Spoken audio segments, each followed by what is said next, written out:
Okinawa, la batalla por mar y aire más grande de la historia.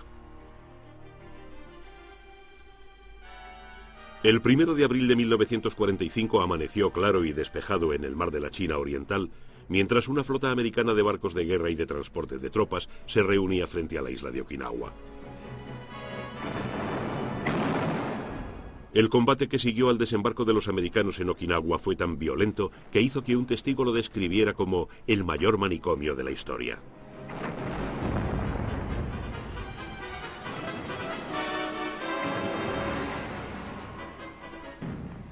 También introdujo una nueva palabra en los idiomas occidentales, kamikaze, bombardero suicida.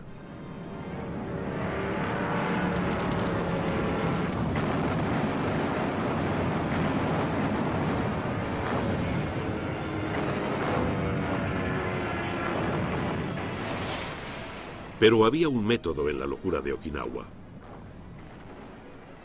Porque la victoria americana, conseguida con un gran coste de hombres y de material, había sido posible gracias a un notable secreto en la guerra de la criptografía que había comenzado en los años 30.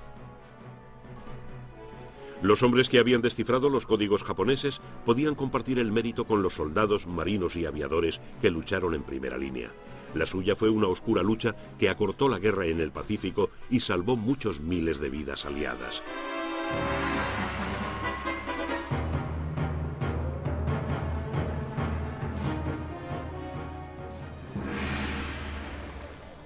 El camino hacia la guerra en el lejano Oriente y el Pacífico había comenzado en los años 30. Bajo el reinado del emperador Hirohito, Japón gozaba del nivel de vida más alto de Asia.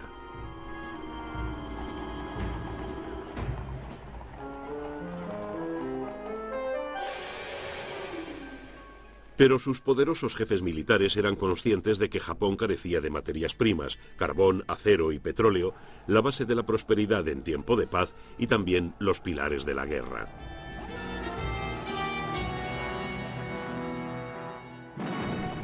Solo había dos formas de asegurar esos suministros, mediante el comercio o por conquista militar. Los japoneses eligieron la conquista. En 1932, sus tropas convirtieron la provincia china de Manchuria en colonia japonesa y base industrial. El ejército chino no era rival para la máquina de guerra nipona. En 1933, la Sociedad de Naciones exigió que Japón se retirase de Manchuria.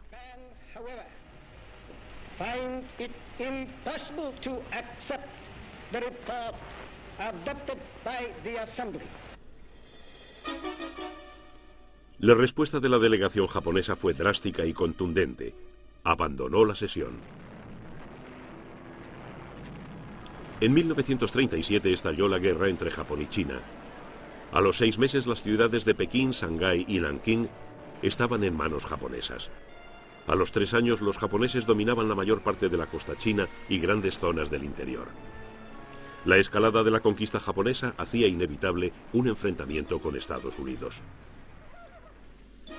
Pero no fue hasta el otoño de 1940 cuando el presidente Roosevelt hizo una advertencia a los japoneses con el embargo de las exportaciones de caucho a Japón. En junio de 1941 siguió el embargo del petróleo. Sin recursos naturales propios, Japón vio que una tenaza se cerraba rápidamente sobre su cuello. Tenía que elegir entre una humillante capitulación o una guerra que le permitiera adueñarse de toda la riqueza económica del Extremo Oriente y el Pacífico. Japón escogió la guerra. Mientras sus diplomáticos seguían negociando en Washington, sus jefes militares daban los toques finales a unos detallados planes para la conquista del Extremo Oriente y el Pacífico.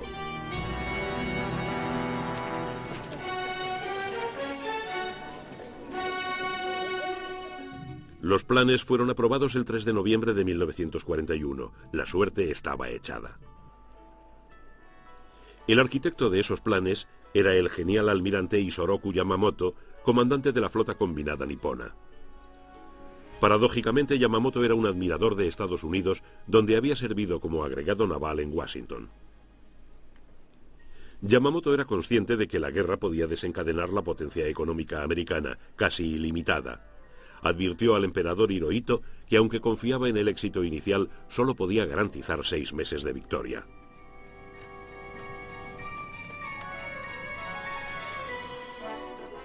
Japón no sabía que los americanos tenían una ventaja crucial. Habían descifrado sus códigos diplomáticos. Estos códigos eran cifrados en una máquina parecida a la alemana Enigma. Los americanos habían conseguido reconstruir 4 máquinas, una de las cuales entregaron a los ingleses. La cifra recibió el nombre clave de Púrpura.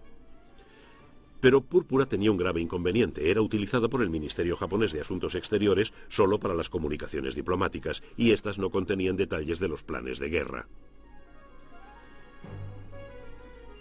Los mensajes interceptados por Púrpura eran amenazadores, pero no revelaban cuándo y dónde atacarían los japoneses.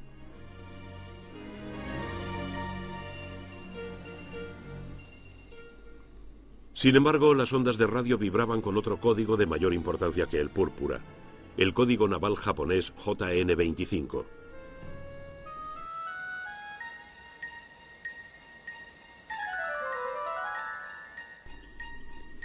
JN-25 había sido descifrado por británicos y americanos antes de que Japón entrara en guerra. Pero esta ventaja había sido desperdiciada. Los criptógrafos americanos habían compartido información acerca de Púrpura con sus colegas británicos. Pero los británicos no informaron a los americanos de que desde el otoño de 1939 sus criptógrafos en el Extremo Oriente y Australia leían rutinariamente las señales navales japonesas. Tenían equipos trabajando en el Centro Neurálgico de Cifra, la Escuela Gubernamental de Código y Cifra en Bletchley Park, donde se había descifrado también el código alemán Enigma.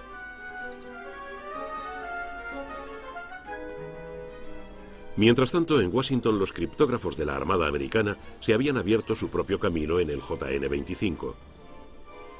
Pero el jefe de la División de Planes de Guerra de la Armada, el almirante Richmond Turner, guardaba tan celosamente este logro como los criptógrafos británicos y no informó al presidente Roosevelt.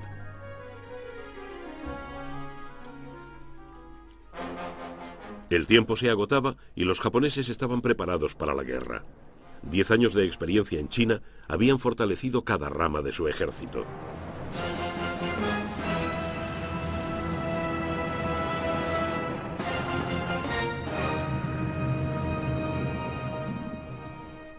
Un factor vital del plan japonés era la destrucción de la flota del Pacífico de la Armada de Estados Unidos con base en Pearl Harbor, en Hawái, mediante un ataque sorpresa con portaaviones.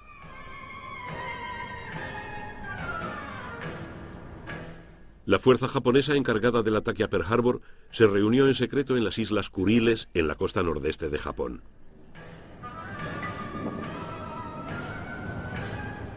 Zarpó rumbo a su posición de ataque el 25 de noviembre. La radio se mantuvo en silencio. Hubo silencio radio, pero no total. En los días previos al ataque a Pearl Harbor, al menos 20 mensajes enviados por Yamamoto a la fuerza de ataque, cifrados en JN-25, fueron interceptados por las estaciones de escucha británicas y americanas.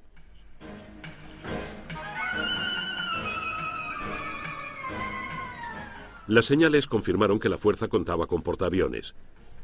Una intercepción del 2 de diciembre indicaba el día previsto para el ataque, el 7. Los británicos dedujeron que el objetivo era Pearl Harbor.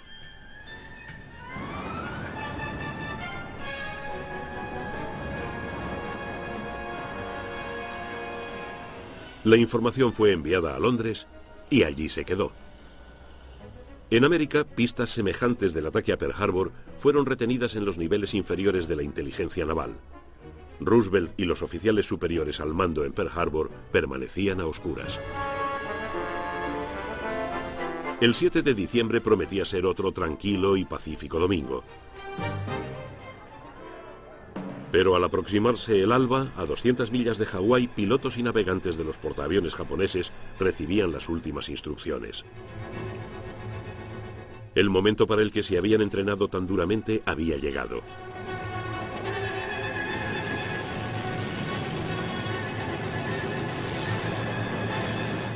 La primera oleada de bombarderos con sus cazas de escolta estaba lista para el despegue.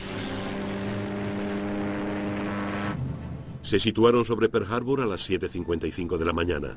La flota americana del Pacífico yacía totalmente indefensa frente a los bombarderos en picado y los lanzatorpedos. Los buques principales estaban amarrados en fila. Eran un blanco seguro.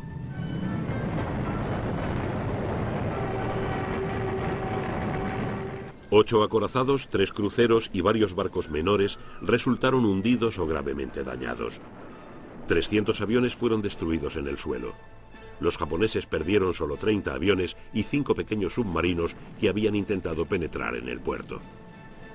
Pero ningún portaaviones de la flota del Pacífico estaba en Pearl Harbor cuando se produjo el ataque, y sería el portaaviones, no el acorazado, el que decidiera el resultado final de la guerra en el Pacífico. La victoria japonesa no fue completa. Para el presidente Roosevelt, la agonía de la espera había terminado. Al día siguiente anunció: A state of war has existed between the United States and the Japanese Empire. Como resultado del desastre de Pearl Harbor, la Armada americana se concentró en el descifrado del JN-25. Más tarde afirmaría que no había sido descifrado hasta después de Pearl Harbor. Pero su acceso ocupó un lugar cada vez más importante en la Guerra del Pacífico.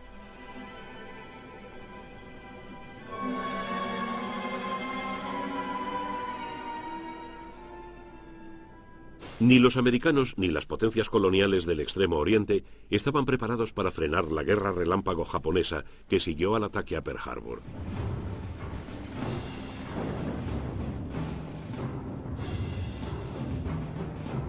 Durante 6 meses fueron imparables.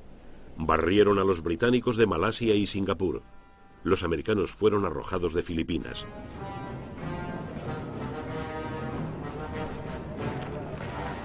Los japoneses persiguieron a los británicos en retirada por toda Birmania hasta la frontera con la India. Las potencias occidentales habían subestimado la preparación, la fuerza y la coordinación de las fuerzas armadas japonesas. En menos de los 6 meses de victorias previstos por Yamamoto, sus hombres habían creado un imperio en el Pacífico que amenazaba a Alaska en el norte, a la India en el oeste y a Australia en el sur. Los pueblos conquistados pasaron a formar parte de la gran esfera japonesa de prosperidad común en Asia Oriental. Pero Yamamoto, un estratega con visión de futuro, sabía que al empujar a Estados Unidos al conflicto había despertado a un gigante dormido. Ahora tendría que enfrentarse a las consecuencias de la triste predicción hecha al emperador. Para asegurar su perímetro, Yamamoto planeó provocar un encuentro naval decisivo, apoderándose de la isla de Midway, un enclave cercano a Pearl Harbor, en poder de los americanos. Pero los japoneses seguían sin saber que los americanos habían descifrado el JN-25, el principal código operacional nipón.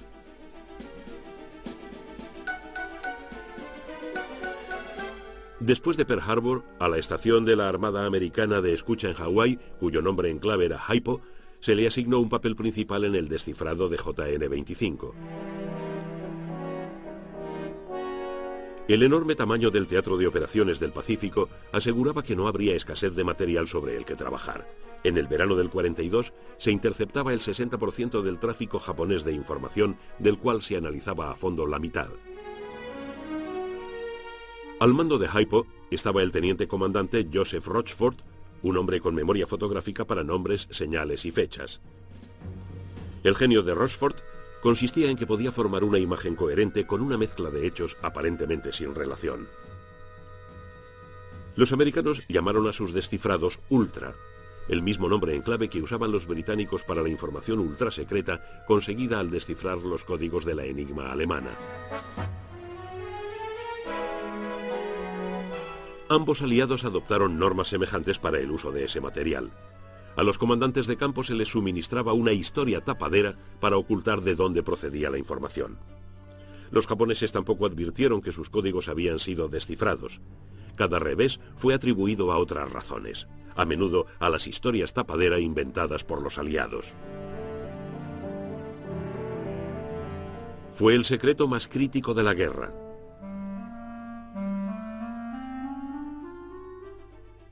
Los japoneses dieron el primer paso para aplastar a la flota americana del Pacífico en mayo del 42. Estaban escocidos por la incursión sobre Japón de 16 bombarderos Mitchell bajo el mando del teniente coronel James Doolittle.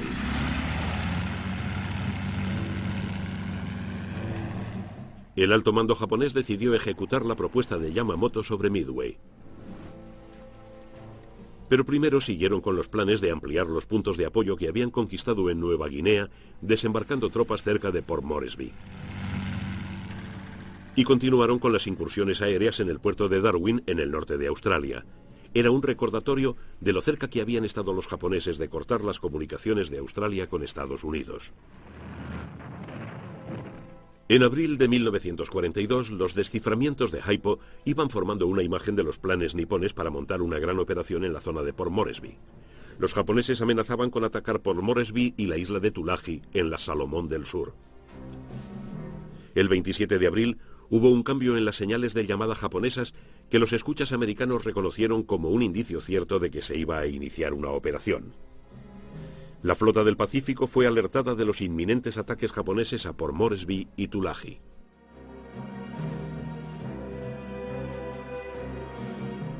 El almirante Chester Nimitz, comandante de la flota del Pacífico, ordenó a la Fuerza Operativa 11 del almirante Fitch, con el portaaviones Lexington, 2 cruceros pesados y 6 destructores, que zarpara de Pearl Harbor rumbo sur. Tenían que reunirse con la Fuerza Operativa 17, mandada por el almirante Fletcher desde el portaaviones Yorktown, en el Mar del Coral, al oeste de Nuevas Hébridas. La llegada de portaaviones americanos a la zona causó un gran impacto en los japoneses, pero no fue hasta el 8 de mayo cuando ambos contendientes localizaron los portaaviones enemigos y lanzaron sus ataques. La batalla que siguió fue la primera en la que las flotas no llegaron a avistarse, solo vieron a los aviones enemigos.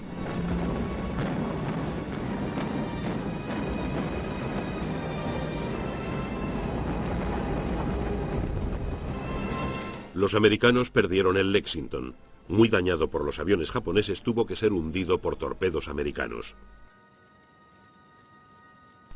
Pero el Lexington no se había perdido en vano. El portaaviones japonés Shoho fue hundido también y el avance nipón sobre Australia se detuvo.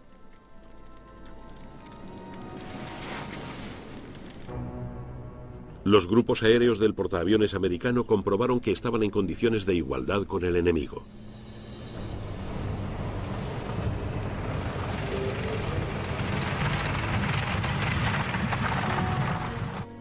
Sobre todo, la batalla del Mar del Coral disipó las dudas que pudieran quedar sobre la importancia vital del espionaje de las comunicaciones y la labor de la estación Haipo. El Yorktown, que había resultado dañado en el Mar del Coral, fue reparado en Pearl Harbor en solo 2 días.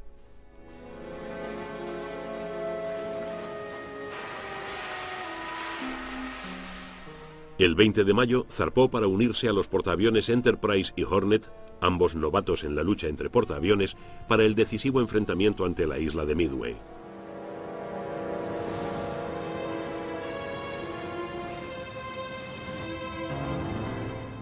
La operación de Yamamoto sobre Midway, llamada en clave MI, se desarrollaba según los planes. Iba unida a una operación para apoderarse de las Aleutianas Occidentales. La toma de las Aleutianas aseguraría el extremo norte del perímetro defensivo de Japón. La ocupación de Midway daría a los japoneses un puesto avanzado de vigilancia y defensa en el borde occidental del archipiélago de Hawái. Yamamoto calculó que esto provocaría un enfrentamiento decisivo con la flota del Pacífico. La férrea seguridad de la radio japonesa dejó al equipo de Rochefort en Haipo buscando a ciegas alguna señal de las intenciones del enemigo. Había muchos desciframientos de JN-25, pero no indicaban los objetivos de Yamamoto. Pero Rochefort tenía la corazonada de que el objetivo principal era la isla de Midway. Calculó que el ataque a la isla tendría lugar hacia el 3 de junio.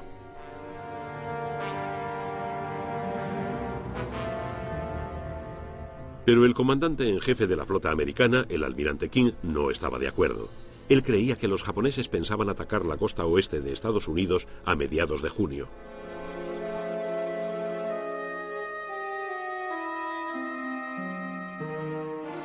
Rochefort ideó un esquema que probara de forma irrebatible que Haipo estaba en lo cierto.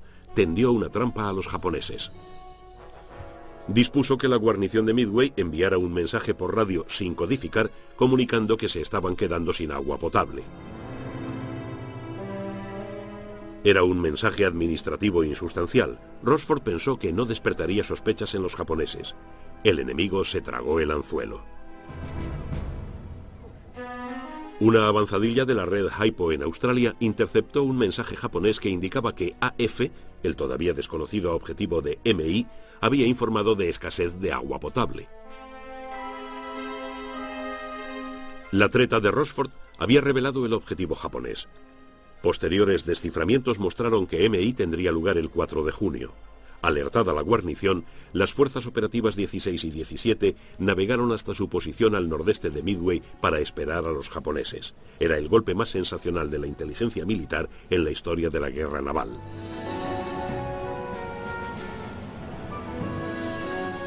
El propio Nimitz había creído siempre que el objetivo nipón era Midway. También pensaba que la operación de las Aleutianas era una maniobra secundaria. Era en Midway donde iba a decidirse el futuro de la guerra en el Pacífico. El 3 de junio, un hidroavión Catalina, con base en Midway, detectó a la flota japonesa de invasión navegando hacia la isla. La corazonada de Rochefort quedaba confirmada. Pero Rochefort no podía prever el resultado de la batalla. Los japoneses tenían más portaaviones, 4 contra 3, pero habían perdido la ventaja de la sorpresa. La armada americana estaba mucho más cerca de Midway de lo que habían calculado.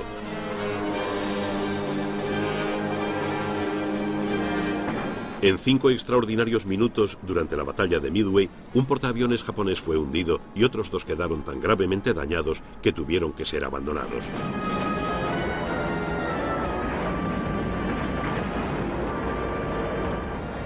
Era una nueva forma de batalla naval en la que un ataque desde el cielo podía destruir una flota enemiga en pocos minutos.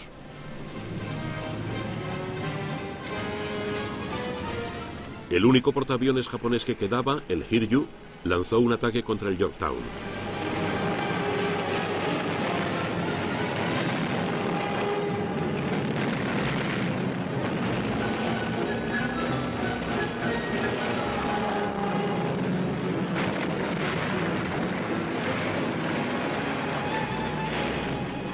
El ataque volvió a abrir las heridas que los japoneses habían causado en el Mar del Coral. El malherido Yorktown tuvo que ser abandonado.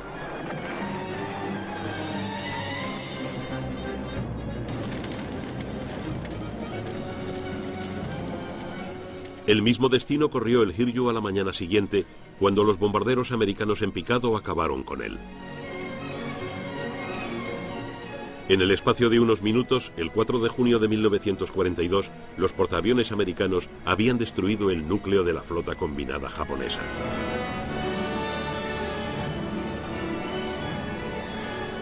El sueño imperialista japonés se hundió con sus portaaviones en Midway.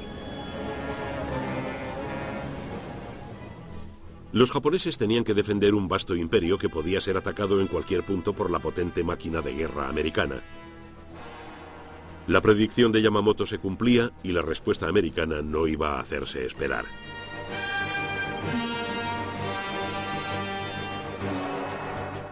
El punto elegido por los norteamericanos fueron las Islas Salomón. El 7 de agosto del 42, la infantería de marina americana desembarcó en Guadalcanal, donde los japoneses construían un aeródromo.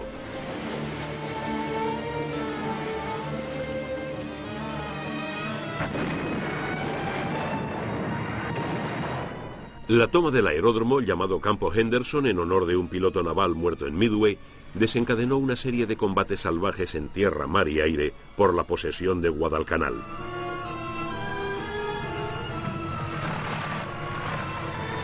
Los japoneses no fueron arrojados de Guadalcanal hasta febrero del 43. Justo antes de Midway, los japoneses habían cambiado a un nuevo código naval, el JN-25C, y luego a otro, el JN-25D.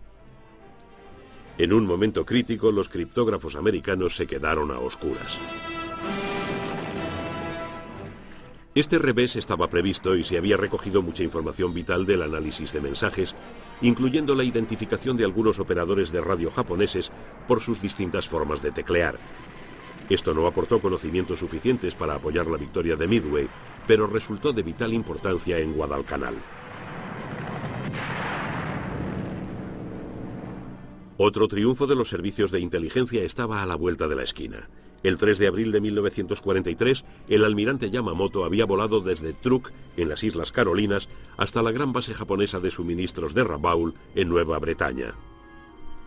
El análisis de los mensajes reveló la presencia de Yamamoto en Rabaul y su interés por los aeródromos en el extremo sur de Bougainville, en las Islas Salomón.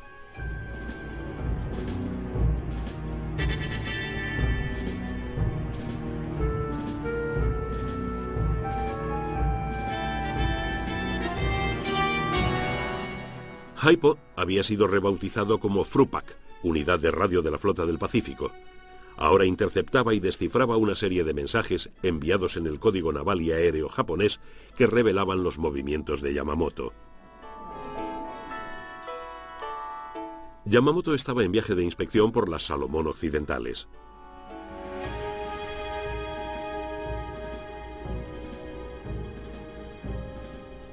Volaría en un bombardero Mitsubishi G4M, conocido en clave por los aliados como Betty, con una pequeña escolta.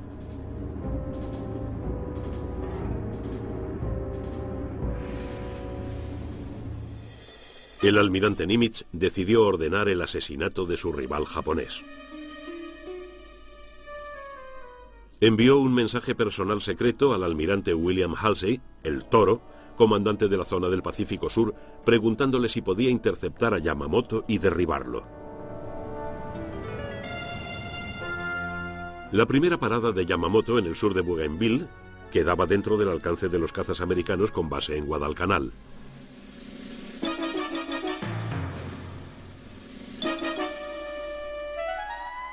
Halsey confirmó que la misión podía ser realizada con cazas Lockheed P-38.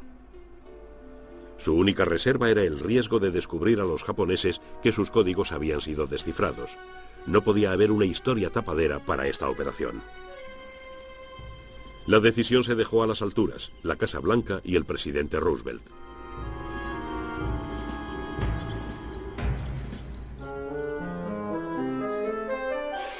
El 15 de abril de 1943, el presidente dio su aprobación a la Operación Venganza.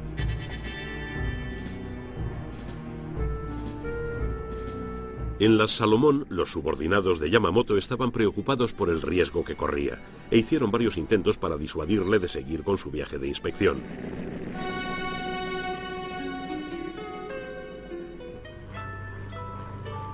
Pero Yamamoto se negó a cambiar sus planes.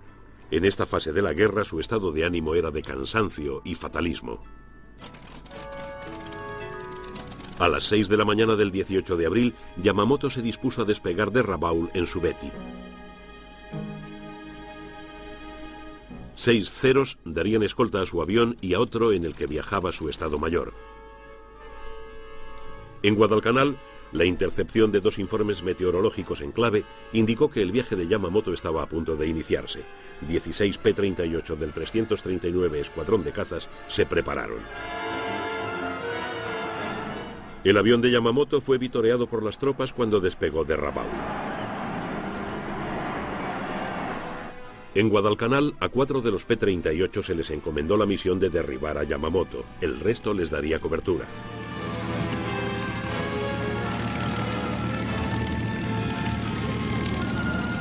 A los pilotos se les dijo que la información sobre los movimientos de Yamamoto procedía de los observadores costeros australianos.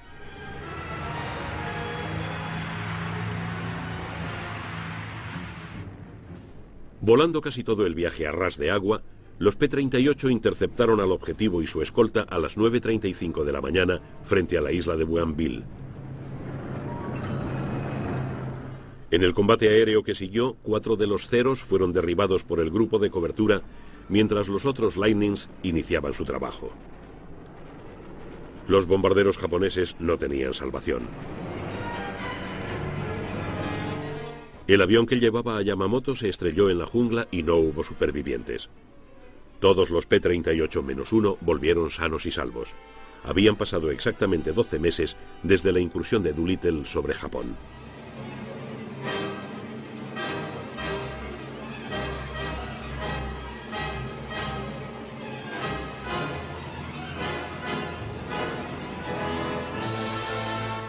Yamamoto tuvo una muerte de guerrero por una causa que él sabía condenada.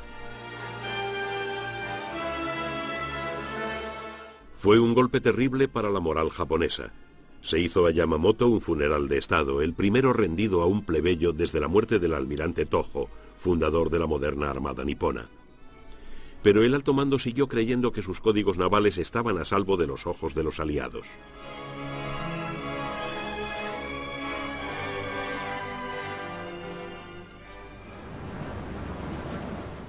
Los americanos comenzaron su viaje isla por isla a través del Pacífico.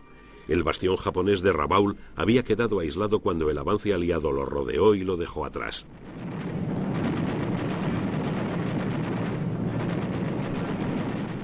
Nuevas armas y tácticas anfibias permitieron a la infantería de marina norteamericana utilizar las islas y atolones para apoyarse en su camino hacia el territorio japonés.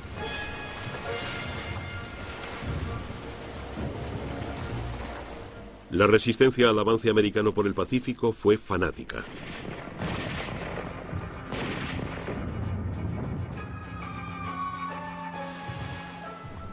Pero como Yamamoto había temido, la enorme escala a la que los americanos se habían preparado para la guerra en este inmenso teatro de operaciones era irresistible. En junio de 1944, la potencia aeronaval que le quedaba a Japón fue destruida en la batalla del Mar de Filipinas. Sus portaaviones sobrevivieron, pero no su aviación. La triunfante estrategia japonesa de 1941 se había vuelto del revés. Ahora Japón estaba debilitado por la pobreza de sus servicios de información y por la incapacidad de concentrar sus fuerzas contra los mazazos de los norteamericanos. A medida que se aproximaban a las islas de Japón, los americanos encontraban una resistencia aún más feroz.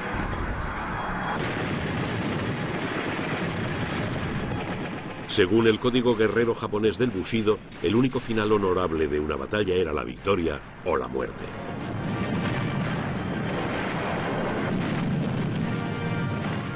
En Saipán, en las Marianas, millares de soldados japoneses buscaron la muerte en ataques suicidas.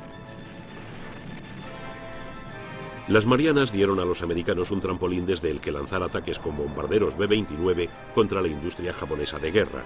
Era la aplicación bélica definitiva de la tecnología de la aviación contra la musculatura industrial.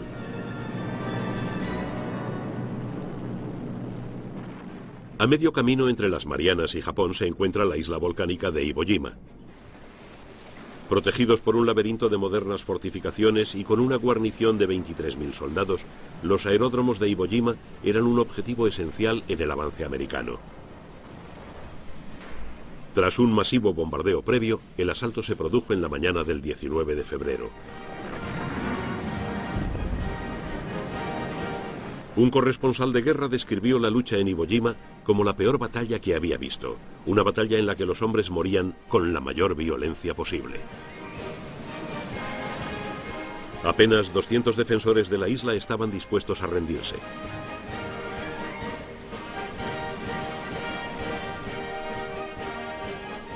Iwo Jima fue un estremecedor aviso de lo que les esperaba a los americanos en la isla de Okinawa, su próximo objetivo a medio camino entre Formosa y Japón. La flota invasora se reunió sabiendo que la lucha por Iwo Jima había costado 7.000 muertos y 20.000 heridos.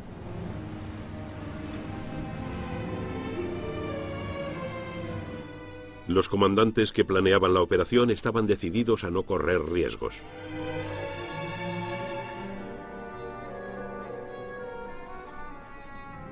Okinawa es una isla de 110 kilómetros de largo por 13 de ancho. Detrás de sus playas se extiende un terreno escarpado y traicionero defendido por 70.000 soldados japoneses.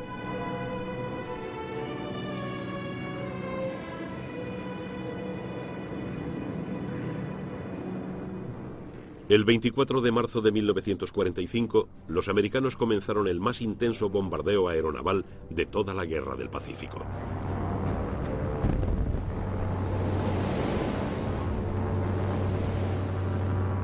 Al cabo de una semana se habían lanzado 30.000 obuses de grueso calibre y millares de bombas sobre las zonas de desembarco.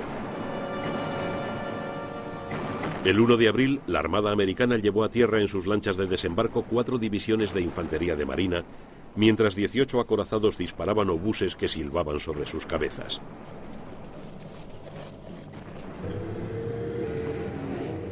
Los infantes de marina fueron los primeros de los 170.000 soldados del 10º Ejército de Estados Unidos a los que se asignó la toma de Okinawa.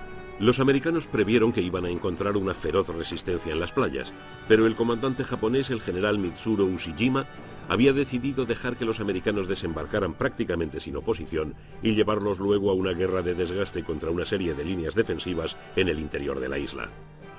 Los americanos habían desembarcado en la zona central de la isla para tomar su aeródromo y partir Okinawa en 2 mitades.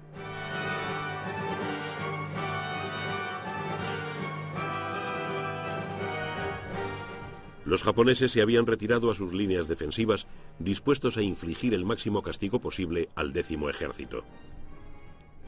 La isla era un laberinto de túneles y de puestos de tiro, muchos de ellos equipados con armas de grueso calibre.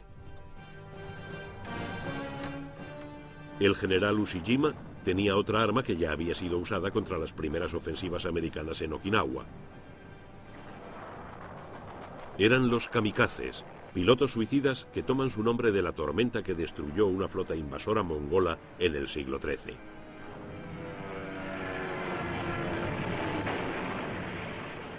Los kamikazes actuales volaban a través de una tormenta de fuego para estrellar sus aviones cargados de explosivos en las cubiertas de los buques americanos.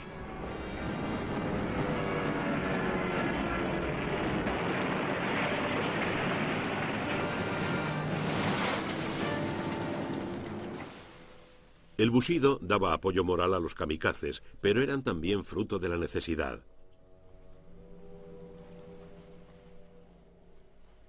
A finales de 1944, la fuerza naval japonesa había sido triturada por la potencia aérea americana. Quedaban pocos pilotos experimentados. La ventaja de las tácticas kamikaze era que podían ser realizadas con éxito por pilotos novatos en cualquier clase de avión. Los kamikazes eran difíciles de parar. Su avión tenía que ser destruido por completo para evitar daños. Y los portaaviones americanos, con sus cubiertas de madera, resultaban particularmente vulnerables a los kamikazes. Como los samuráis a los que imitaban, los kamikazes llevaban el hachimaki, un paño blanco plegado alrededor de la cabeza que mantenía los ojos del guerrero libres de pelo y de sudor. Antes de su misión, el joven piloto escribía las últimas cartas en las que incluía reliquias tales como mechones de pelo. Luego tomaba una taza de sake purificador. Uno de ellos escribió: «Me han dado una espléndida oportunidad de morir. Caeré como una flor de un cerezo radiante».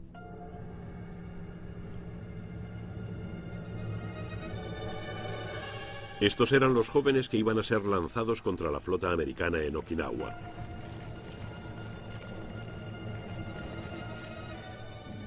Ya les habían mostrado a los americanos un anticipo de lo que les esperaba cuando la Fuerza Operativa 58, mandada por el almirante Mark Beecher, hizo una incursión en el mar interior como preparativo para el desembarco en Okinawa.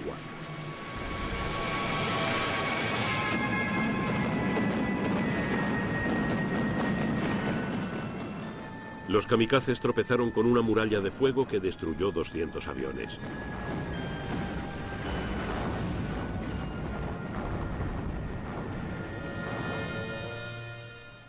Pero seguían llegando.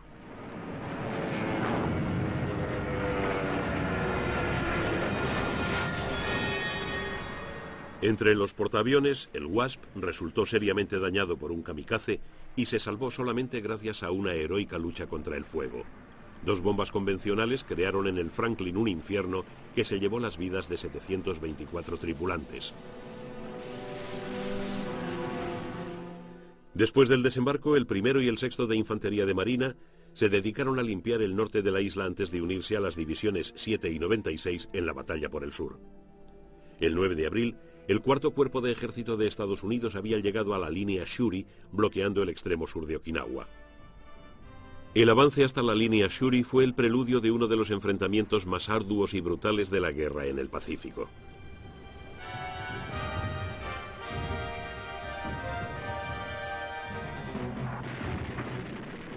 Los americanos tuvieron que abrirse camino por un terreno sembrado de trincheras y de búnkers.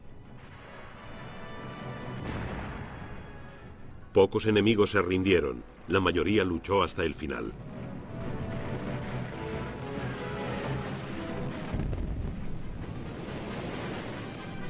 Sucesivas líneas de alambradas hacían que solo se pudiera avanzar reptando, pero el comandante de campo, el general Simón Bolívar Wagner, siguió aferrado a sus tácticas metódicas.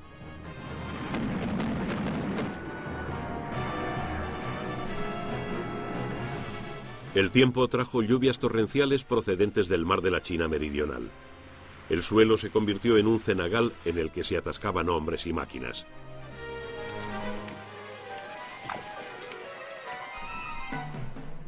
En el mar, la flota fondeada frente a Okinawa fue atacada por una oleada tras otra de kamikazes. El alto mando japonés ordenó un ataque coordinado cuyo nombre en clave era Cielo 1. El 7 de abril, 700 aviones, muchos de ellos obsoletos y la mitad de ellos kamikazes, atacaron a la flota.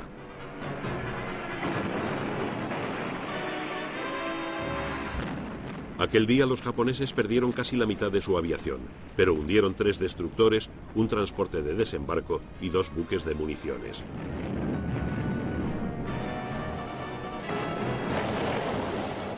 Aquel no fue el resultado que había esperado el alto mando japonés.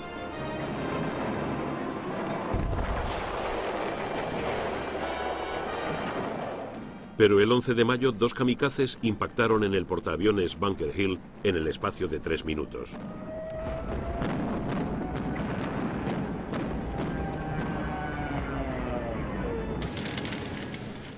Murieron cerca de 400 hombres.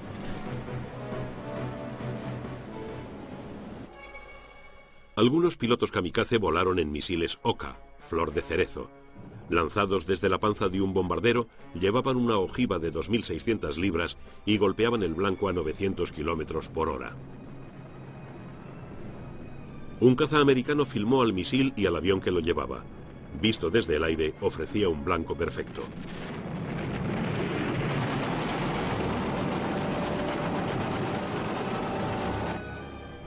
Al nivel del mar, la respuesta americana fue formar una barrera de radares con los destructores fondeados frente a Okinawa en un abanico de hasta 100 millas. Como descubrirían los británicos en la Guerra de las Malvinas, la misión de esa pantalla de radares es esencialmente sacrificarse. La aviación enemiga al llegar ataca fácilmente esos blancos antes que a las unidades más pesadas próximas a las zonas de desembarco. Entre el 6 de abril y el 29 de julio, 14 destructores americanos fueron hundidos por los kamikazes.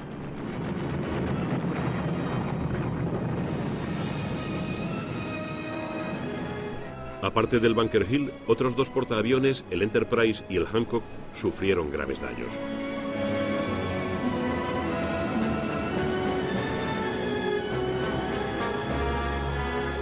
La tensión aumentaba en la flota invasora de Okinawa a tenor de los destrozos causados por los kamikazes.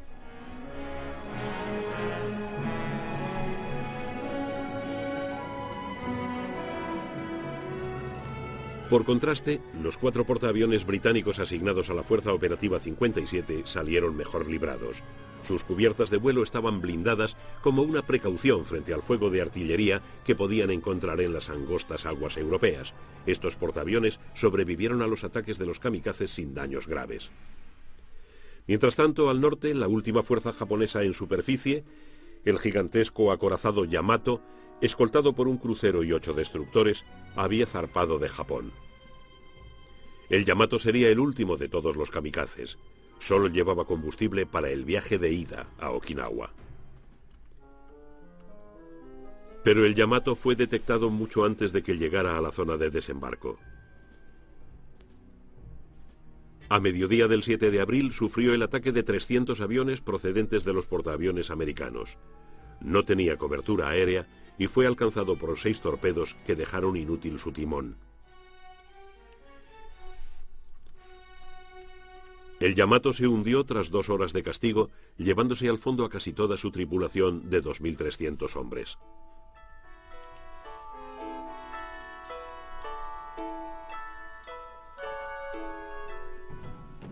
En Okinawa, los americanos estaban atascados en una batalla paso a paso. Se presionó a Wagner para que hiciera un desembarco anfibio detrás de las líneas japonesas, pero él siguió machacando la línea del frente.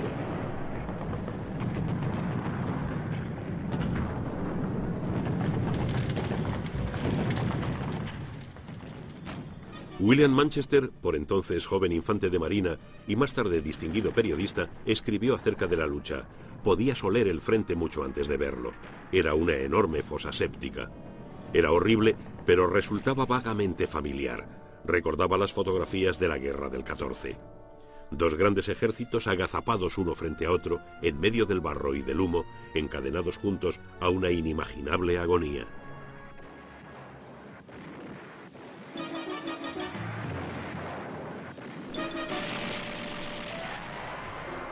La batalla llegó a su punto álgido el 14 de mayo, cuando los infantes de marina lanzaron un ataque contra una colina conocida como Pan de Azúcar en las cercanías de la antigua fortaleza de Shuri. En la lucha cayeron cerca de 3.000 infantes de marina. Se rindieron muy pocos enemigos.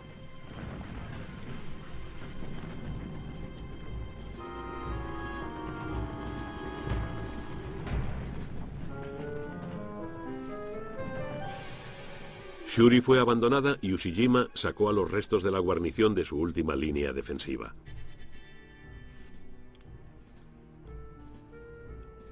Las ruinas del castillo de Shuri fueron tomadas por los infantes de marina el día 29.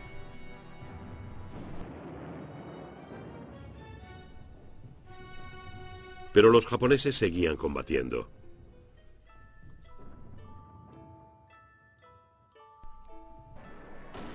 Se apiñaban en un escarpado risco a 5 kilómetros del extremo sur de la isla. Los americanos le pusieron el mote de la Gran Manzana. Este último baluarte se cobró la vida del general Wagner, alcanzado por la metralla en el frente de combate. Fue enterrado en la isla con sus soldados.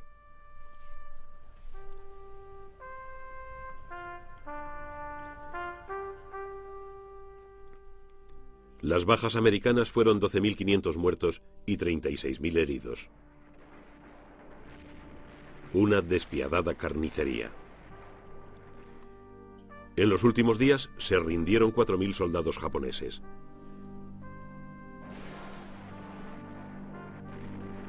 Pero muchos de ellos prefirieron morir en sus búnkers, elevando la cifra total de japoneses muertos a 110.000.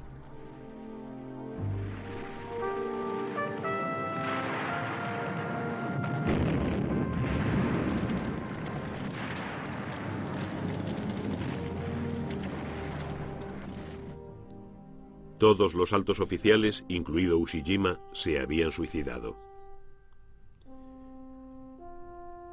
Los que sobrevivieron estaban en estado de shock.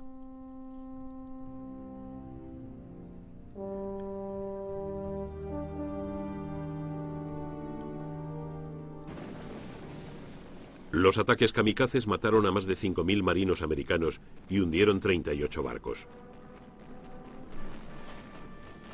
Pero para conseguirlo, los japoneses habían sacrificado cerca de 1 millar de aviones kamikaze.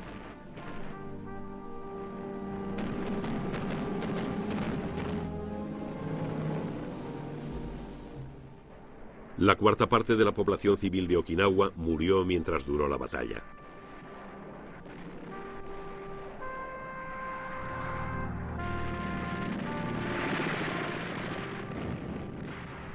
Los soldados americanos se horrorizaron al ver cuántos civiles estaban dispuestos a suicidarse. Los militares americanos calcularon que la invasión de Japón podría costar 250.000 muertos. Y aumentaban las pruebas de que los japoneses pensaban usar a toda la población civil como kamikazes. En las playas a lo largo de toda la costa japonesa, las fuerzas de invasión se habrían enfrentado a una marea creciente de civiles armados con armas primitivas. Era la estrategia de la desesperación.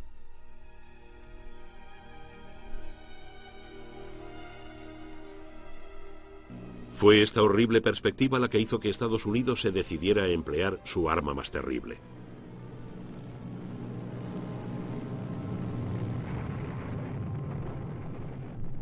Dos bombas atómicas, lanzadas sobre las ciudades de Hiroshima y Nagasaki, llevaron a la rendición japonesa el 15 de agosto de 1945.